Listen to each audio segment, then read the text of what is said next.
L'eau sortait du temple, frères et sœurs. L'eau sortait du temple. L'eau descendait sous le côté droit de la maison au sud de l'autel. Je ne sais pas si tu m'écoutes. L'eau descendait sous le côté, quel côté? Le côté droit de la maison au sud de l'autel. Qu'est-ce qui descendait au côté droit? C'est l'eau.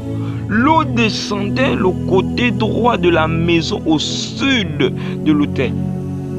Laisse-moi te dire que cette eau-là, c'est Jésus qui est assis à la droite du trône de Dieu. Aïe, aïe, aïe, je ne sais pas si tu as écouté. C'est Jésus qui est assis à la droite du trône de Dieu.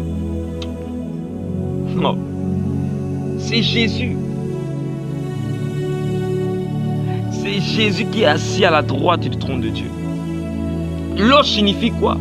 Jésus est venu, lorsque Jésus est venu, il t'a apporté quoi, frères et sœurs? Jésus nous a apporté quoi? Il nous a libérés de quoi? De nos péchés, il nous a apporté la vie. L'eau signifie la vie. Je ne sais pas si tu comprends cela. L'eau signifie la vie, frères et sœurs. L'eau signifie la vie. Yes. L'eau signifie la vie.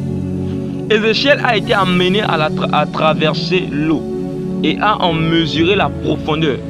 Il a en mesuré la profondeur. L'eau arrivait d'abord aux chevilles, puis aux genoux, aux reins. Enfin, c'était un torrent qu'il fallait y nager. Oh yes. Est-ce que tu comprends? On te dit l'eau arrivait d'abord aux chevilles.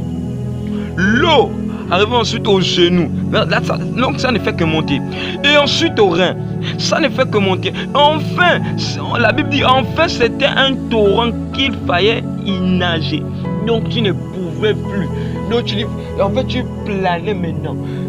En fait, comme dit il y a mon responsable, mon père, en fait, qui nous disait souvent, l'esprit, lorsque l'esprit te saisit, oh, tu ne peux plus.